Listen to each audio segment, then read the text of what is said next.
여러분 혹시 신뢰했던 사람을 잃어버리신 경험이 있으십니까? 저도 짧은 인생을 살았지만 믿었던 사람에게 배신당했던 적이 있습니다. 그래서 결국에는 그 사람을 향한 신뢰를 잃어버렸고 그 사람과 멀어진 경우가 있었습니다. 이 신뢰라는 것이 참 무서운 게 신뢰할 때, 서로 신뢰할 때는 사이가 너무너무 좋은데 한 번 신뢰를 잃어버리는 순간 모든 것이 무너지는 것을 우리는 경험하게 됩니다.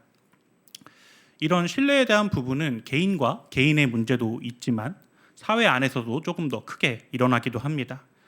그 중에 대표적인 사례로 오늘날 우리 사회가 한국 교회를 향한 신뢰를 잃어버린 지가 꽤 오래됐다는 것이 안타까운 사실인 것 같습니다. 사진을 보여주시면 우리 2008년부터 2023년도까지 한국 교회를 향한 이 신뢰도 조사의 우리가 볼 수 있는데요. 전국에 있는 성인 남녀 1000명을 대상으로 조사한 것입니다. 코로나 이후 2023년에 이르러서 한국 교회를 신뢰한다, 긍정한다라는 퍼센테이지가 21%에 불과하고 신뢰하지 않는다, 이 비신뢰가 74%에 육박했습니다.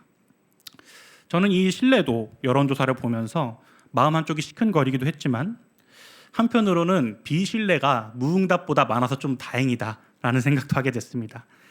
그 이유는 뭐냐면 세상이 교회를 걱정하는 시대가 됐지만 그만큼 아직까지 세상이 교회에 관심이 있고 기대가 있다라는 반증으로 보여서 저는 오히려 좀 다행이다라는 생각을 하게 됐습니다.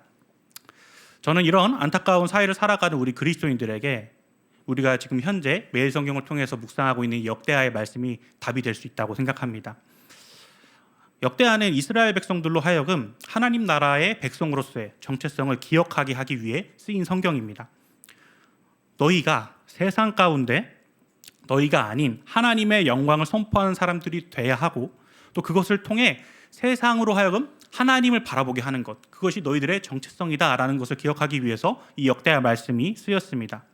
그리고 이 말씀은 오늘 이 21세기를 살아가고 있는 우리에게까지 전해지고 있습니다. 그래서 저는 오늘 설교 제목을 보여주시면 세상이 당신에게 누구냐고 물어본다면, 세상이 당신에게 누구냐고 물어본다면이라고 잡아봤습니다. 여러분, 세상이 여러분에게 여러분의 삶을 향해 질문합니다. 당신은 누구십니까?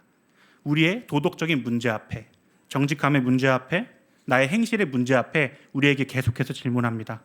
우리는 그때 이렇게 답하길 원합니다. 저를 한번 따라해 주시겠습니까? 나는 성전이다. 이 답을 우리의 삶으로 답하는 저와 여러분이 되길 소망합니다.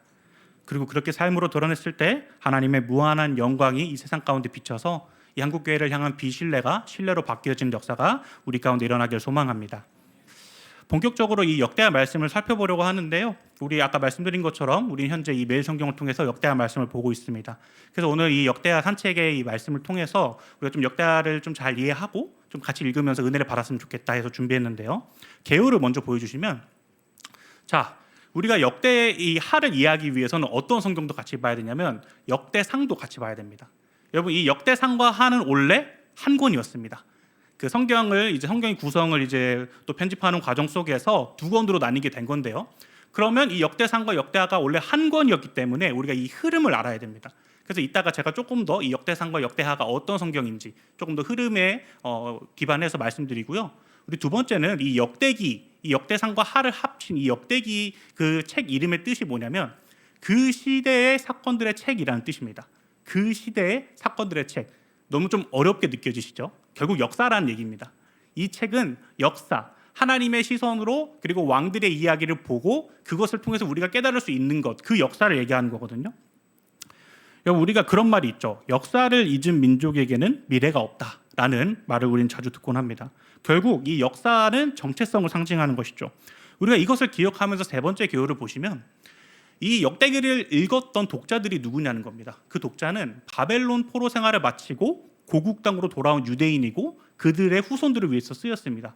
여러분, 이들이 정체성을 유지하기 쉬웠을까요? 어려웠을까요? 어려웠겠죠. 그래서 이 역사를 통해서 너희들이 누군지 보여주겠다고 하는 것이 바로 이 역대기의 책이다라는 것을 기억해 주셨으면 좋겠고요. 그리고 마지막으로 보시면 저자에 대해서 나오고 있죠. 에스라로 강력하게 추정하고 있습니다. 에스라로 강력하게 추정하고 있습니다. 그 이유가 뭐냐면 우리가 이 역대상하 지금 책 읽어보시면 여러분 혹시 재밌으신가요? 네, 대답이 없으신 걸 보니 재미가 없으신 것 같습니다. 그만큼 진지한 책이라는 거죠. 어려운 책이에요. 그래서 그걸 어려운 책을 쓰려면 결국에는 학자 정도 되는 사람이 썼어야 했고, 그리고 그 안에 내용이 성전이나 율법 막 이런 예배에 관한 것들이니까 제사장이 썼을 것이고, 그리고 이 에스라의 사역 시기와 그리고 이것을 읽었던 독자들 그 어떤 책이 쓰인 시기 이런 것들을 종합해 봤을 때 에스라가 가장 강력하다라고 얘기를 하고 있습니다. 이 내용은 우리 매일 성경의 그 개관에 보면 잘 나와 있거든요. 그 부분을 참고하시면 좋을 것 같습니다. 자, 우리가 지금까지 이렇게 계율을 살펴봤습니다.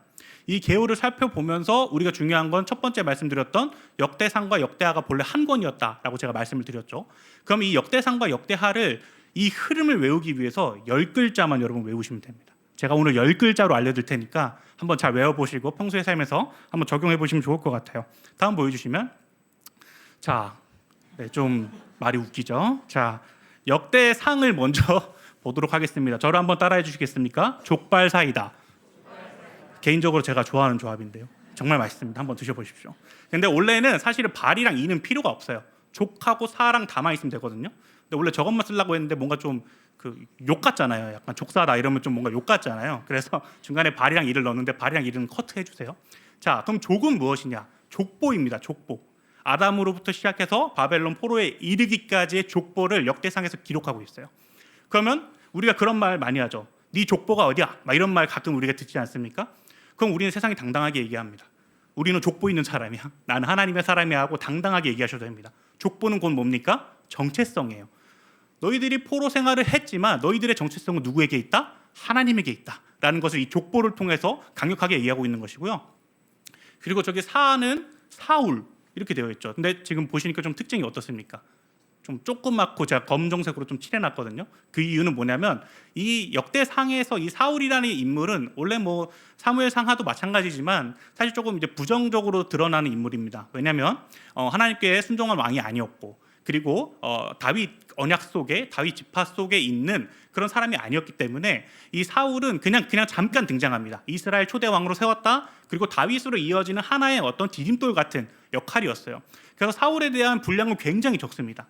그리고 중요한 것, 다 다윗으로 넘어갑니다.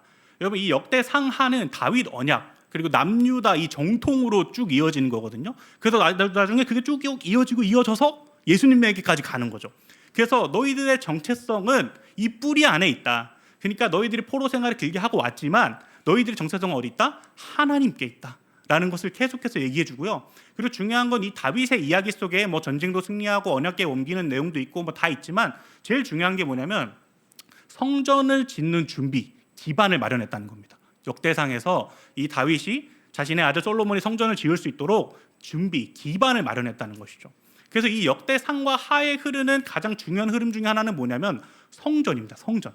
성전은 곧 뭐냐면 이들의 정체성이었는데 이것은 제가 조금 더 이따가 자세하게 말씀드리겠습니다. 자, 그리고 역대하로 넘어가면서 또 5글자가 있어요. 한번 저를 따라해 주시겠습니까? 솔로 남고백. 예, 솔로 남자가 고백했다 이렇게 좀 외워주시면 편할 것 같아요. 요즘에 뭐 나는 솔로 이런 것도 유행하고 있는데 솔로는 뭘 뜻할까요? 솔로몬입니다. 솔로몬. 근데 여러분 이 성전 건축에 대한 얘기가 또 나오는데요. 역대하 시작하면서 성전 건축하는 이 솔로몬에 관한 내용이 무려 9장이나 할애가 됩니다. 역대하가 총 몇 장이냐면 36장이에요. 그러니까 4분의 1이나 할애한 거거든요. 그만큼 이 성전으로 이어지는 이들의 이 스토리, 이 성전을 통해서 너네는 하나님께 영광 돌리는 사람이야, 하나님의 영광이 발산되는 사람들이야 라고 얘기해 주는 게 바로 이 역대하 시작을 통해서 얘기해 주고 있는 것이죠. 그러면서 이 솔로몬 이후에 르호보암으로부터 시작되는 이 남유다, 이 남이 뭡니까? 남유다 왕들을 뜻합니다. 그래서 이 왕들을 평가할 때 어떻게 평가하냐면 성전을 얼마나 소중히 여겼는가, 하나님의 성전을 얼마나 소중히 여기고 얼마나 열심히 보수하고 또 그 안에서 율법의 정신을 가졌는가로 이 왕들을 평가합니다. 그래서 이 왕들의 모습을 보면서 이 왕들의 모습 속에 내 모습도 있고 또 내가 배워야 되는 모습도 있고 반면교사 삼아야 되는 모습도 있고 이러면서 우리는 이 역대하를 적용해 볼 수 있는 겁니다. 자, 그렇게 남유다 왕 쭉 가다가 나중에 이제 멸망을 하죠. 그다음 멸망한 다음 바벨론을 끌려갔다가 돌아오게 되는데 어떤 왕이 우리 그 이스라엘 백성들을 돌려보내죠? 고레스 왕, 그렇죠? 바사 왕 고레스가 돌려보냅니다. 그래서 고백의 고는 고레스고 백은 말 그대로 백입니다. 영어 백. 돌이키게 했다 라고 이렇게 생각하시면 될 것 같습니다. 그래서 여러분 지금 이 역대 상하를 5분 안에 지금 여러분 다 외웠습니다. 여러분 천재십니다. 자, 제가 한번 선창을 할 테니까 후창으로 따라해 주시기 바랍니다. 족발 사이다 솔로 남고백. 여러분 축하드립니다. 역대 상하를 모두 마스터하셨습니다. 네, 우리가 지금 이렇게 역대 상하의 흐름을 봤습니다. 그럼 이렇게 흐름을 봤으면 이 흐름 속에 흐르고 있는 큰 두 가지 축, 이것들을 생각하면서 이것들을 읽는 게 중요하거든요. 축을 보여주시면, 자, 하나는 아까 계속해서 말씀드렸던 이 성전입니다. 성전은 뭐 하는 것이죠? 하나님을 예배하는 곳입니다. 하나님을 예배하면 무슨 현상이 일어납니까? 하나님의 영광이 가득 차는 영광들이, 그런 현상들이 일어나죠. 출애굽기나 이런 것에 곳곳에서 나와 있죠. 충만하게 임하는 거죠. 그래서 그것을 통해서 그냥 예배 드렸다 끝, 이게 아니라 그 모습을 보면서 뭘 기억하는 겁니까? 아, 나는 나의 영광이 아니라 하나님의 영광을 위해 사는 존재구나라는 것을 기억하시면 돼요. 그리고 그 모습들을 누구의 모습에 빗대어서 생각하는 겁니까? 이 남유다의 역사 속에서 다윗과 솔로몬으로 이어지는 이 남유다의 역사 속의 왕들의 하나님을 향한 마음 중심을 보면서 우리가 이 역대하의 말씀을 묵상하시면 좋습니다. 솔로몬이 이 성전을 건축할 때 이런 표현이 이 성경에서 쓰여요. 여호와를 위하여, 여호와 하나님의 이름을 위하여, 이렇게 하거든요. 그러니까 성전을 짓는 이유가 뭡니까? 하나님을 위해서예요. 그것 자체가 뭡니까? 하나님의 영광을 위해서 사는 것이죠. 우리가 이 두 가지 축을 기억하면서 읽으시면서 남유다 왕들을 보시면서 어떻게 하라고요? 배울 건 배우고 배우지 말아야 될 건 배우지 말고, 우리 이렇게 쭉쭉 봐야 된다는 것이죠. 그러면서 우리 마지막으로 역대하를 읽을 수 있는 팁을 제가 설명드리면서 오늘 또 이게 산책 이 순간을 마무리하면 될 것 같은데요.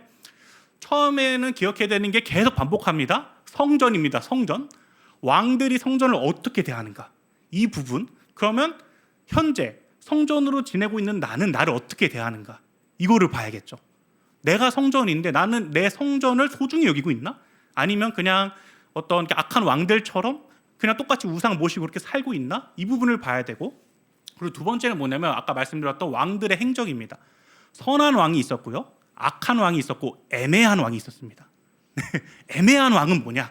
선하지도 뭐가 악하다고 뭐가 평가하기 애매한, 전 그리스도인이야, 믿는 거야 안 믿는 거야, 약간 이렇게 생각할 수 있는 그런 애매한 왕들이 있어요. 여러분, 우리가 신앙생활에 있어서 중간이 없죠. 신앙생활에 있어서 우리는 하나님만을 바라봐야 되는 거죠. 세상 섬길 거 다 섬기고 그 다음에 하나님 앞에 나오고, 이런 게 아니라는 것이죠. 그래서 우리는 이런 왕들의 모습을 보면서 나의 지금 신앙의 주소는 어디에 있을까, 이 부분을 찾아보시면 좋을 것 같고, 회개할 부분들을 회개하시고 지금 더 발전시켜야 되는 부분들은 발전시켜 가시면 되겠습니다. 그리고 마지막으로 우리의 정체성입니다. 오늘날 우리의 신앙의 위치를 파악합니다. 아까 말씀드린 이 왕들의 행적 등을 통해서. 그 다음에 세상 가운데서 나는 성전으로 살고 있는가, 하나님의 영광을 발산하는 존재로 사는가, 아니면 나의 영광을 발산하는 존재로 사는가, 이 부분을 적용해 보시면서 나아가시면 좋겠습니다. 제가 오늘 이렇게 역대하를 읽는 어떤 팁이나 이런 것들을 정리해 드렸는데요. 제가 이 말씀을 준비하면서 한 두 가지 정도로 적용해 보면 좋겠다라는 생각을 하게 됐습니다. 첫 번째는 무엇이냐면 방향을 바꾸는 것. 우리 방향을 바꾸고 다시 세워야 할 부분을 찾는 것이었는데요. 바로 이 회개에 대한 부분입니다. 여러분, 역대하를 쭉 읽다가 보면요, 솔로몬 시대 이후에 남유다 왕들의 이 일대기를 보면 결국 잘못된 방향을 다시 올바른 방향으로 바꾸는가 안 바꾸는가, 이걸로 평가를 받습니다. 여러분, 우리가 그런 말 많이 듣잖아요. 뭐 히스기야 왕의 개혁, 뭐 요시야의 개혁, 막 이런 말 많이 듣지 않았습니까? 근데 사실은 그 개혁이 우리가 말의 어미 때문에 개혁처럼 느껴지지만 사실 잘못된 것들을 바로 잡았습니다. 그게 개혁이었죠. 사실 종교개혁도, 마틴 루터의 종교개혁도 그런 선상이 있지 않나 저는 생각해 보게 됩니다. 여러분, 여기서 잘못된 것에서 올바른 것으로 돌이키는 이 현상들을 보면서 우리가 떠올려야 되는 단어는 바로 회개입니다. 여러분, 회개는 죄를 고백하는 것을 넘어서서 우리의 방향을 바꾸고 돌아가는 것까지가 회개입니다. 다시 한번 말씀드립니다. 회개는요, 저 이거 잘못했어요 하고 끝나는 것이 아니라 방향을 바꿔서 하나님께로 나아가는 것까지가 회개입니다. 우리가 이 부분을 기억해야 되거든요. 남유다 왕들 중에 악하고 애매한 왕들이 있다고 아까 말씀드렸죠. 이 사람들은요, 자신이 바꾸어야 하는 방향을 바꾸지 않았습니다. 그대로 갔어요. 우상 그대로 두고, 또 오히려 외교적으로 정치적으로 더 이득 볼 수 있으면 오히려 더 데리고 왔으면 더 데리고 왔지, 방향을 전혀 바꾸지 않았다라는 것입니다. 결국 그들이 왜 그렇게 했을까요? 그 이후에 그 마음의 근원 속에 뭐가 있었냐면 자기 중심성이 있었기 때문에 그렇습니다. 나는 정당하다. 우리 남유다가 발전하려면 이 우상이 들어와야 된다. 우리 남유다가 정치적으로 화해를 하려면 이 우상이 있어야 된다 하면서 여기저기서 우상을 들어왔던 것이죠. 우리는 합리가 중요한 시대에 살아가고 있죠. 그래서 이 합리가 우리의 우상이 돼서 그 우상을 내가 생각하기에 합리적이지 않고 논리적이지 않으면 바꾸지 않으려고 하는 그런 모습들이 이 왕들의 모습처럼 우리에게 있지 않은가 돌아봐야 한다는 것이죠. 예를 들어서 다른 사람이 나한테 잘못했다고 칩시다. 그러면 다른 사람들이 나한테 80만큼 잘못했으니까 나는 그래도 적어도 내가 그래도 그리스도인이니까 40만큼만 잘못해야겠다. 여러분 이런 말씀 들으면 무슨 생각 드십니까? 그냥 뭐 좀 이상한데? 라는 생각 들지만 막상 우리가 다른 사람이 나한테 잘못한 상황에 오면 오히려 더 갚아주고 싶죠. 저 사람이 잘못됐다는 걸 막 드러내고 싶습니다. 그게 우리들의 현실이에요. 우리가 신앙생활이 길어지고 자신만의 생각이 두터워지고 고집이 생기면 이 버릇을 절대 고치고 싶어 하지 않습니다. 타협했던 왕들처럼 점점 더 나의 신앙의 습관과 버릇에 타협하기 시작해요. 하나님은 이런 목이 꼿꼿한 백성들이 이렇게 나오기를 기대하고 계시는데요. 오늘 우리가 읽었던 역대하 7장 14절 말씀인데 한번 같이 읽어보도록 하겠습니다. 시작. 내 이름으로 그들의 악한 길에서 떠나 스스로 낮추고 기도하여 내 얼굴을 찾으면 내가 하늘에서 듣고 그들의 죄를 사하고 그들의 땅을 고칠지라. 자, 여기서 강조된 부분이 뭡니까? 스스로 낮추고 기도하여. 스스로 낮추고. 여러분 하나님은 인격적이신 하나님이에요. 머리끄댕이 잡고 너 빨리 안 와? 이러시는 분이 아니라 우리가 스스로 낮추고 기도하기를 기다리고 계시는데요. 근데 스스로 낮추고 기도한다는 건 뭐냐면요. 우리가 지금까지 하나님보다 더 의지했던 신앙의 버릇과 습관들, 그 우상들을 다 내려놓고 돌아가기를 원하시는데 어떤 방법으로 돌아오길 원하십니까? 스스로 낮추고 기도하기. 우리가 이 부분을 기억해야 됩니다. 여러분 우리가 혹시 하나님 앞에 어긋난 방향들이 있습니까? 근데 대부분 그 방향들은 우상에서 오고 그리고 더 근원적으로 들어가면 그 우상을 내려놓고 싶지 않은 내 마음에서 옵니다. 여러분 우리가 오늘 부른 찬양의 가사처럼 이 말씀처럼 하나님께 간절히 기도할 때 그 우상을 내려놓을 수 있을 줄 믿습니다. 우리가 그것을 먼저 내려놓고 그 다음에 나의 우상들을 하나님 앞에서 파괴하고 그 다음에 뭡니까? 하나님을 향해 돌리는 거예요. 다시 세워가는 겁니다. 무너졌던 부분을 보수하는 겁니다. 이게 참된 개혁입니다. 사랑하는 여러분, 하나님을 향해 올바르게 방향하는 저와 여러분 되시길 소망합니다. 그렇게 되어서 우리 세상 가운데 빛과 소금의 역할을 감당하는 저와 여러분 되시길 소망합니다. 그러면서 두 번째로는요, 내가 성전임을 기억하는 것입니다. 회복에 대해서 말씀드리는 건데요. 방금 제가 회개에 대한 말씀을 드렸어요. 근데 결국에는 우리가 하나님 앞에 회개하고 세상에 나아가서 하나님의 영광을 발산하는 이 성전으로서 살기 위해서는 내가 누군가라는 이 정체성을 명확하게 하고 살아야 됩니다. 여러분 우리는요 성전입니다. 우리는 성전입니다. 하나님의 영광을 발산하는 그런 사람들입니다. 오늘 역대하 산책을 통해서 성전 중심으로 내용이 이어진다는 것을 계속해서 제가 말씀드렸고 이 성전을 짓는 것은 단순히 건물을 화려하게 짓고 열심히 짓는 것에서 끝나는 게 아니라 이 성전을 보면서 기억하라는 것이죠. 너는 하나님의 영광을 발산하는 존재야. 너의 영광을 발산하는 존재가 아니라 하나님의 영광을 발산하는 존재야 라는 것을 기억하라고 그 성전을 짓는 일들을 이스라엘 백성들로 하여금 시켰던 것이었습니다. 그리고 그 성전임을 보면서 내가 그 영광스러운 존재구나라는 것을 스스로 기억하길 원했고 또 그렇게 우리보다 먼저 사신 분이 있습니다. 그분은 바로 예수 그리스도십니다. 요한복음 2장 말씀이 있는데요. 우리 19절부터 21절 말씀 같이 읽어보겠습니다. 예수께서 대답하여 이르시되 너희가 이 성전을 헐라. 내가 4일 동안에 일으키리라. 유대인들이 이르되 이 성전을 46년 동안에 지었거늘 내가 3일 동안에 일으키겠느냐 하더라. 그러나 예수는 성전된 자기 육체를 가리켜 말씀하신 것이라. 이제 조금만 읽어보겠습니다. 네. 예수님께서는 자신 자체가 성전임을 이미 아셨습니다. 그래서 예수님께서는 이 땅에서 사시고 사역하시는 동안에 자신의 영광이나 자신의 유익을 위해서 살지 않으셨습니다. 자기를 부인하고 자기 십자가를 지어서 하나님께 영광만을 올려드리는 인생을 사셨습니다. 십자가에서 연약하게 죽으신 것도 그리고 영광스럽게 부활하신 것도 다 모두 하나님 아버지의 영광을 위해서였습니다. 그리고 그 하나님 아버지의 영광을 드러내는 그 의지, 그 거룩한 의지가 오늘날을 살아가는 성전인 우리에게까지 이어지고 있다는 사실을 우리는 기억해야 됩니다. 고린도전서 3장 16절 말씀인데요. 우리 함께 읽어보도록 하겠습니다. 시작. 너희는 너희가 하나님의 성전인 것과 하나님의 성령이 너희 안에 계시는 것을 알지 못하느냐. 아멘. 하나님께서 보내신 성령을 통해서 그 성령이 우리 안에 내주하고 거하심으로써 감히 우리가 하나님께 영광 돌리는 인생을 살게 됐다는 것입니다.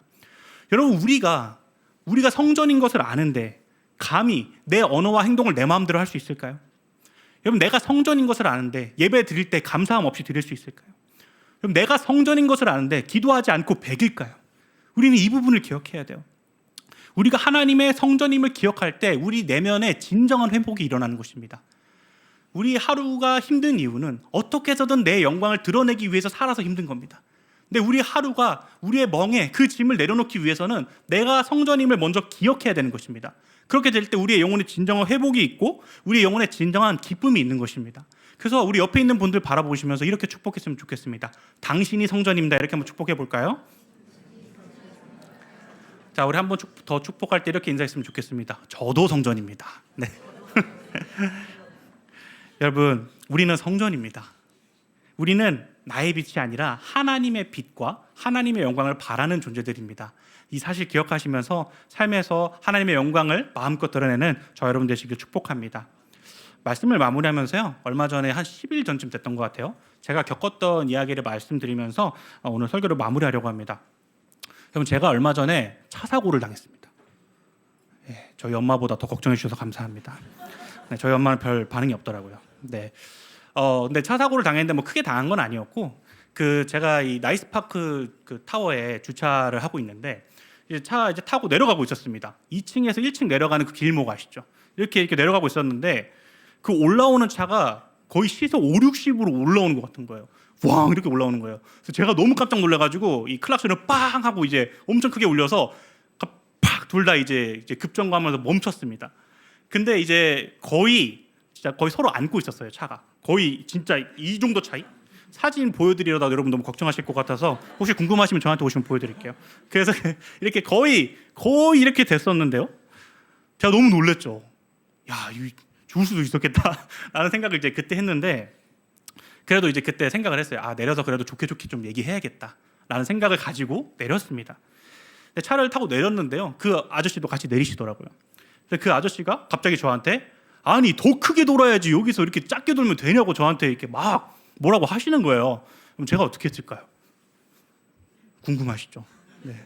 여러분, 저 다혈질이잖아요. 그렇게 소리 크게 얘기하니까 저도 짜증나더라고요. 그래가지고 아니 여기가 무슨 도로도 아니고 50km 속도로 오시면 제가 이걸 어떻게 반응합니까? 이렇게 하면서 막 얘기를 했어요.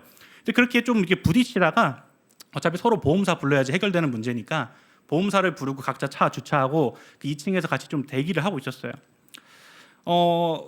이제 대기하면서 제가 이제 좀 기도를 했는데 그런 생각이 들더라고요. 맞다, 나 목사지. 막 이런 생각도 들고. 그러고 또 기도하는데 하나님이 그런 마음을 주셨어요. 야, 내가 너를 어떻게 살렸는데 그러냐? 라는 이런 마음도 좀 주셨고, 또 하나 주신 마음이 뭐냐면 오늘 우리가 읽었던 말씀 중에 고린도전서 3장 16절.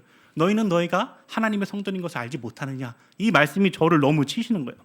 그래서 어쩔 수 없이 좀 이렇게 좀 저분을 섬겨야겠다라는 마음이 들어서 그분을 봤는데, 아까는 좀 화내느라 못 봤는데 천천히 보니까 땀을 엄청 흘리고 계시는 거예요. 이게 나중에 대화하면서 알았는데 이분이 이제 외부에서 일을 하시던 분이었어요. 뭐 정확히 무슨 일인지 모르겠는데 뭐 공사가 됐든 뭐든 뭐 밖에서 일하시는 분 같았습니다.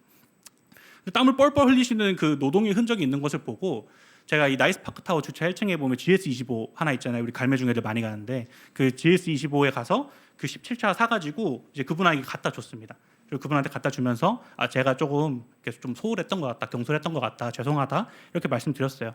근데 사람이 참 이게 바보 같으면서도 참 감사한 게 그렇게 제가 먼저 이렇게 마음의 문을 여니까 이분이 이제 좀 마음의 문이 열렸는지 자기가 이런 일이 처음에서 좀 당황했던 것 같다고 막 이렇게 얘기하면서 이제 서로 잘 얘기하다가 이제 보험사 와서 해결하고 차는 어떻게 됐냐면 그냥 스크래치만 좀 났어요. 근데 제 차는 원래 스크래치가 많거든요. 그래서 별로 상관이 없어요. 근데 이분은 새 차인 것 같았어요. 그래서 조금 마음이 좀 상하긴 했겠다라는 생각이 들어서 그렇게 그냥 마무리하고 이렇게 나중에 이제 보험사 통해서 잘 해결했습니다. 여러분, 제가 그 일을 겪으면서 들었던 생각은 뭐냐면 내 삶은 정말 내 힘으로 안 되는구나라는 생각이 들었어요. 여러분, 제가 그래도 나름 차 내리기 전에 생각을 했잖아요. 좋게 얘기해야겠다. 근데 막상 그 사람이 그런 반응으로 나오니까 저도 어떻게 합니까? 똑같이 유괴 반응으로 나오는 거죠. 내 생각을 드러내고 싶은 반응으로 저도 나오는 거예요. 근데 그 사건 이후에 혼자 생각하면서 기도하니까 하나님이 저희가 성전인 것을 기억하게 해주시니까 어떻게 할 수 있는 거예요? 먼저 용납하고 양보할 수 있었던 거예요. 여러분, 우리가 삶을 살면서 기억해야 되는 것은 나의 어떠함이 아닙니다. 하나님이 나를 어떻게 여기시는가입니다. 하나님은 우리를 어떻게 여기십니까? 성령을 보내셔서 우리를 성전으로 여겨 주셨습니다. 우리는 이것을 기억해야 됩니다. 세상이 우리에게 삶의 순간순간마다 물어올 것입니다. 당신은 누구십니까? 그 대답에 우리들의 삶으로 뭐라고 대답해야 됩니까? 나는 성전입니다 라고 대답해야 됩니다. 우리의 힘으로는 할 수가 없습니다. 우리를 성전으로 불러주신 하나님을 붙잡을 때 우리의 삶은 하나님의 영광을 드러내는 성전으로서 살게 될 것입니다. 바라기는 우리들의 개개인의 삶에서 날마다 하나님의 성전임을 기억하고 그리고 하나님께 영광을 돌리며 그 영광 돌림으로써 한국교회가 잃어버렸던 우리를 향한 사회에서 우리를 향한 그 비신뢰가 신뢰로 바뀌어지는 놀라운 역사가 우리 예수가온교회를 통해서 일어나길 간절히 축복합니다.